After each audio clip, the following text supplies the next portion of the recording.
Good morning बच्चों।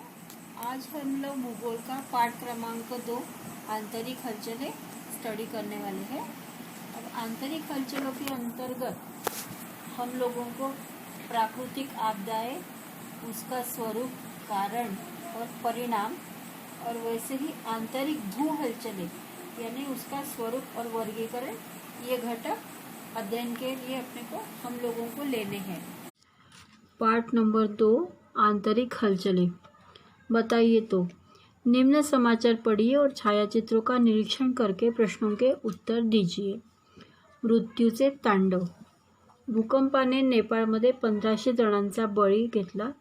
2 मोठे हादरे। मृतांची संख्या भारत 53, 12 तिबेट, बांग्लादेश 2। आकृति 2.1 इसमें समाचार पत्र दिया हुआ है, उसमें का समाचार है जिसके ऊपर हम लोगों को कुछ क्वेश्चंस दिए हुए हैं, वो सॉल्व करने हैं। मृत्यु का कारण क्या था? इस भूकंप की तीव्रता कितनी थी? इस भूकंप से सबसे अधिक हानि कौन कौन से देश को हुई? भूकंप का केंद्र बिंदु कहाँ था? आपदाग्रस्त अन्य प्रदेश कौन कौन से हैं? भूकंप का केंद्र कितना गहरा था? भूकंप के कारण हुई किन किन प्रकारों की हानि दिखाई देती है? आपके अनुसार भूकंप किस कारण से होता है? क्या आपको कभी ऐसे भूकंप का अनुभव हुआ है? यदि हाँ, तो इस विषय पर हम लोग क्लास में डिस्कस करें। पृथ्वी पर कभी कभी विभिन्न प्राकृतिक आपदाएं आती है, जैसे बाढ़, चक्रवात, हिमवर्षा, अतिवृष्टि आदि। उसी प्रकार आंतरिक भू हलचलों के कारण भूकंप एवं ज्वालामुखी जैसी प्राकृतिक आपदाएं आती है। ठीक है। प्राकृतिक आपदाओं के कारण सजीव तथा वित्त हानि होती है। इस पाठ में हम आंतरिक भू हलचलों की जानकारी प्राप्त करने वाले हैं, जो कि अभी विस्तृत में हम देखेंगे। इसमें बच्चों हम लोगों को एक एक्टिविटी करनी है, जो कि आकृति 2.2 में दर्शाए गए चित्रों के अनुसार आपके बस्ते में से कॉपियां एक दूसरे के ऊपर रखिए और उन चित्रों का अवलोकन करके उस पर शार्पनर, रबड़, खड़िया आदि 3-4 वस्तुएं खड़ी करके रखनी है। और उसके बाद बीच में से कोई भी एक बुक निकालने के बाद उसका परिणाम क्या होता है, ये आप लोगों को विस्तार पूर्वक अच्छे से निरीक्षण करके देखना और समझना है। तो आप लोग एक काम करिएगा, आकृति 2.2 में अ, ब एवं आकृति 2.3 अ और ब, इन दो इसमें जो दिया हुआ है ना एक्टिविटी, वो एक्टिविटी करिए। One and the same thing है। और उसके बाद में आप लोग मुझे मेरे पर्सनल नंबर पर एक्टिविटी करने के बाद उसके क्या क्या परिणाम हुए, ये मेरे को आप लोग बताओगे। ठीक है। अब हम लोग देखने जा रहे हैं भौगोलिक स्पष्टीकरण। भूकंप एवं ज्वालामुखी की घटनाएं पृथ्वी की आंतरिक भू हलचलों के कारण होती है। यह अस्थिरता आंतरिक भू हलचलों के कारण निर्माण होती है। भूपृष्ठ को प्रभावित करने वाली आंतरिक हलचलें मुख्य रूप से प्रावार की ऊपरी परत में होती है। प्रावार में रेडियो एक्टिव पदार्थों के कारण बहुत बड़ी मात्रा में ऊर्जा की निर्मित होती है और ये ऊर्जा तरंगे एक स्थान से दूसरे स्थान पर जाती रहती है। ऊर्जा के इन तरंगों के कारण पृथ्वी के आंतरिक भाग में अस्थिरता निर्मित होकर हलचलें निर्माण होती है और आंतरिक हलचलों का वर्गीकरण गति, दिशा एवं भूरूपों के आधार पर किया जाता है। हम लोग यहाँ पे ज्वालामुखी का चित्र देख सकते हैं। आंतरिक भू हलचलों का वर्गीकरण। अब वर्गीकरण के आधार पर भू हलचलों का हम लोगों को देखना है कि वो मंद है या द्रुत है, जो भी है इस नक्शे इसमें हम लोग देखेंगे। फर्स्ट नंबर पे है गति। अब गति में क्या होता है? यानी मंद भू हलचलें, निरंतर उत्सर्जन, जैसे कि पर्वत एवं महाद्वीपों की निर्मिति। ब में द्रुत भू हलचलें, यह अत्यंत ही विनाशकारी होती है, जैसे कि भूकंप और ज्वालामुखी। इसमें हम लोगों को देखा गया है कि वित्त हानि भी होती है, जन हानि भी होती है ना। भूकंप आप लोगों ने देखा और पढ़ा भी हो सकता है। अब नंबर 2, इसमें हम लोग क्या देखेंगे बच्चों, दिशा। अब दिशा में देखिए, क्षैतिज यानी समांतर भू हलचलें, ब यानी ऊर्ध्वगामी तथा अधोगामी भू हलचलें। अब 3 नंबर पे आएगा भूरूप। अब भूरूप में देखिए, महाद्वीपीय यानी द्वीप पठार उच्च भूमि की निर्मित करने वाली, और ब में पर्वतयुक्त वलीकरण भ्रंश की प्रक्रिया है। मंद भू हलचलें। मंद भू हलचलों का भूपटल पर पर्वत निर्मित और महाद्वीप निर्मित के स्वरूप में परिणाम दिखाई देता है।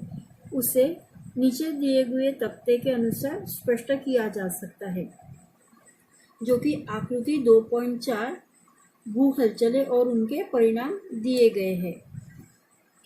हम लोग उसको बाद में डिटेल में देखने वाले हैं। और पर्वत निर्मित करने वाली हलचलें, उसमें हम लोगों को एक एक्टिविटी दी गई है, वो हम लोगों को करके देखनी है। एक कागज की 30 सेंटीमीटर की लंबी पट्टी लेना है। कागज की पट्टी के दोनों छोर पर हाथ रख के देखें। अब दोनों हाथ धीरे धीरे एक दूसरे की दिशा में दबाव देकर आगे करें। उस पट्टी पर क्या परिणाम होता है उसका निरीक्षण करना है आप लोगों को, जो कि आकृति 2.5 और 2.5 ब में दिया हुआ है। ये एक्टिविटी आप लोग घर में करके देख सकते हो। अब भौगोलिक स्पष्टीकरण देखते हैं उसका। विधि क्रमांक 1 के अनुसार पट्टी यानी तख्ती के दोनों छोर पर हाथों से दबाकर एक दूसरे की ओर ले जाना है। उस समय पट्टी पर जो प्रभाव होता है उसे हम लोग दबाव कहेंगे। और पट्टी के दोनों छोर से केंद्र बिंदु की ओर दबाव दिया गया तो वो पट्टी सरक जाती है और पट्टी मोड़दार बन गई है, आप जो कि आकृति 2.5 ब में देख सकते हैं। उसी प्रकार स्थलमंडल में भू हलचलों के दबाव से वलय यानी मोड़ निर्माण होता है। मोड़ यानी आप लोगों को समझ में आ गया होगा, जैसे कर्व्स होते हैं ना, उस टाइप। वलित पर्वत यानी मोड़दार पर्वत। पृथ्वी के आंतरिक भागों में ऊर्जा का वहन होता है। इन ऊर्जा लहरों के कारण मृदु चट्टानों की परतों पर क्षैतिज समांतर दिशा में दबाव पड़ता है। फलस्वरूप उसमें वलय निर्मित होते हैं। अब दबाव तीव्र हो तो वलय बड़ी मात्रा में निर्मित होते हैं। परिणामतः भूमि में उथल पुथल होने लगती है, जिससे पृष्ठभाग ऊपर उठ जाता है और वलित पर्वतों की निर्मित होती है, जैसे Himalaya, Aravalli, Rocky, Andes, Alps आदि विश्व के प्रमुख वलित पर्वत है। आकृति 2.6 और ब उसी प्रकार देखिए आकृति 2.7, जिसमें कि हम लोग देख सकते हैं दबाव, पहले में उसके दबाव के कारण पर्वत का वलीकरण हुआ हिस्सा हम लोग देख सकते हैं। उसी प्रकार 2.7 हिमालय इस वलित पर्वत की प्रतिमा हम लोग देख सकते हैं। अब बच्चों हम लोग यहाँ पे और एक एक्टिविटी करने वाले हैं। कृति नंबर 2, एक पतले कागज की लंबी पट्टी लीजिए। उस पट्टी का एक छोर दाएं हाथ में और दूसरा छोर बाएं हाथ में पकड़िए। पट्टी के दोनों छोर विपरीत दिशा में जोर से खींचिए। कागज की पट्टी पर कौन सा परिणाम होता है उसका आप लोगों को निरीक्षण करना है, जो कि आकृति 2.0 और 2.0 ब में दिखाया गया है। उसका भौगोलिक स्पष्टीकरण हम देख सकते हैं। कृति 2 के अनुसार पट्टी के दोनों छोर को पकड़कर हाथों से विपरीत दिशा में खींचने से तनाव निर्माण होता है।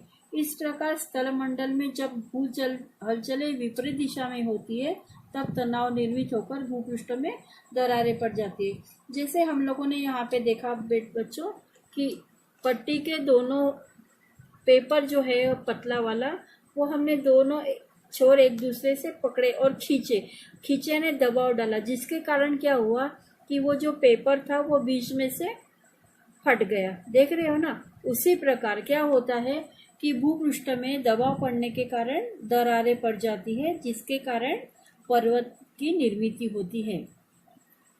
अब देखिए भ्रंशोत्सव पर्वत। आंतरिक भू हलचलों के कारण क्षितिज के समांतर तथा एक दूसरे से दूर जाने वाली ऊर्जा तरंगों का निर्माण होता है। तब चट्टानों पर तनाव निर्माण होता है। इससे चट्टानों में दरारें पड़ जाती है। वही दरारें भ्रंश कहलाती है। भ्रंश यानी दरार। उसी प्रकार कठोर चट्टानों में ऊर्जा तरंगे एक दूसरे की ओर आने से भी दबाव पड़ता है और इस प्रकार के भ्रंश निर्माण होते हैं। दो समांतर भ्रंशों के बीच वाला भूपटल का भाग जब ऊपर उठता है तब खीहे के समान दिखाई देता है। देखिए आकृति 2.9 अब दबाव का प्रभाव डालने के कारण क्या हुआ है, भ्रंशोत्सव पर्वत की निर्मित हुई है। यानी देखिए बीच का जो भाग है वो ऊपर उठा हुआ दिख रहा है अपने को। वो क्यों हुआ है, उसमें दरार पड़ने के कारण। ऐसे भूपटल को हम लोग भ्रंशोत्सव पर्वत कहते हैं। अब इस पर्वत का ऊपरी भाग समतल होता है। उस पर प्रारंभ के समय शिखर नहीं होते। इनका ढलान भी तीव्र होता है, जैसे यूरोप का ब्लैक फॉरेस्ट पर्वत, भारत में मेघालय का पठार, जो कि हम लोग आकृति 2.9 वो यह पर्वत भी इसी भांति में तैयार हुआ है। इसे देख सकते हैं आकृति 2.9 वो मेघालय का पठार, जो कि कौन सा पर्वत है,